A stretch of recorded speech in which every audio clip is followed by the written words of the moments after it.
Hi, my name is Anna Toller Ellington, and I'm going to be sharing a presentation with you guys today about at-risk youth. In 2017, a bullet was shot into my life that changed the trajectory of my future.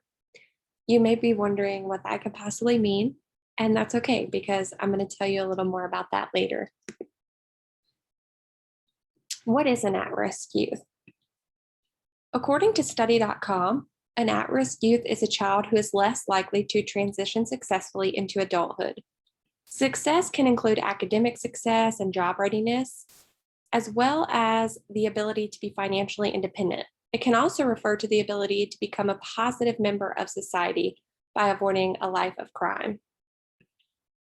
Today, I'm going to share with you some heartbreaking facts, but I'm also going to give you hope and help you help others.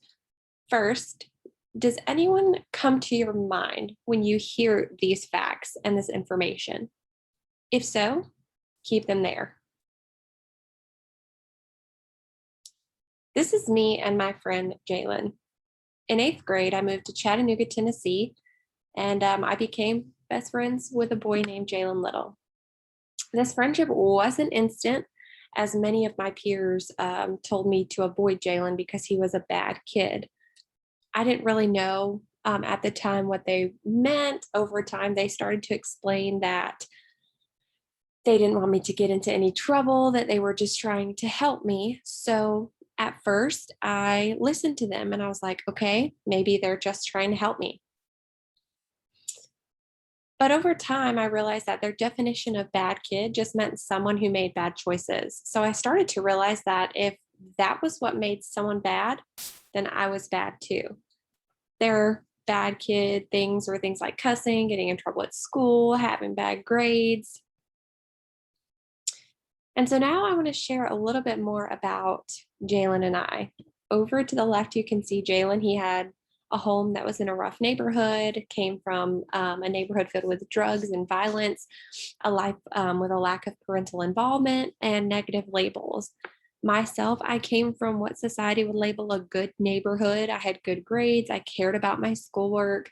I did have full parental involvement and I grew up in church. I'm not saying either one of those things makes someone good or bad, but those were a lot of the societal statistics that people put for or against us. I encouraged Jalen to rip off the labels that others had placed on him. And he shared that he wanted to do that. And he wanted to help other kids realize that they didn't have to be what society or their upbringing expected and was forcing them to be. So we set out to help kids. That's what we both wanted to do together. That was our mission, and our goal was to work together to really help kids. Maybe start an after school program or something like that, just to help kids realize that they didn't have to be what other people said they had to be. Unfortunately, in 2017, after I had moved to North Carolina, Jalen and I grew apart a little bit and we didn't really talk as much.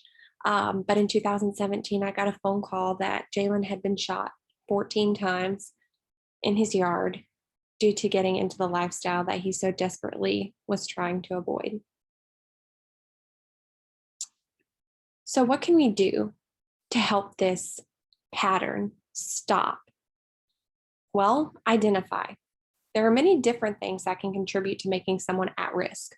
According to atristyouthprograms.com, it can be things like school life, family life, the law and crime, community, aggressive behaviors, depression, sexuality, truthfulness, illegal substances, and self-belief. Stop for a moment and think about that person that you were thinking of earlier. The one that when I said, does someone come to mind, you kept them there. If that someone comes to your mind, do you think that they would be, based on this, considered at risk? If so, I'm going to give you some advice on what you can do to help them. The next thing you must do is step up and step in. According to americaspromise.org, 2 of the ways in which you can help someone who's at risk are by listening and connecting. When listening, listen to what they have to say without judgment. And when connecting, more matters. So create a group that the individual can feel connected with. That way, the pressure isn't all on you. And lastly, never give up. Don't ever give up on them or stop communicating with them, even if they seem like they don't care or it's not making a difference. I can promise you, based on personal experience, that you are making a difference and it does matter to them. Maybe they're just having a hard day, or a lot of times, kids that come from some rough backgrounds where a lot of the people that society expects to stay in your life, like your family and your close friends, maybe those people have given up on them. So they're just waiting on you to give up. Don't give up. Prove to them that that's not what you're going to do.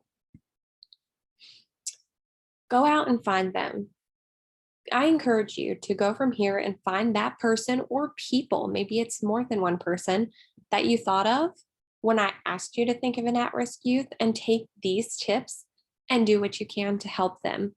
There is so much more that we can do than just the simple tips that I gave you. But more than anything, share kindness, share love, and share hope to these individuals, because that's a big part of what they're missing. Now, in my personal life, I plan to start an after school program, still just like I used to with Jalen. And even though he won't be there with me physically to help, I know that his story and the impact that his life and his legacy is going to have on the at risk youth that I share it with is going to be so incredible. So he definitely will still play a big part in that. Thank you so much for listening.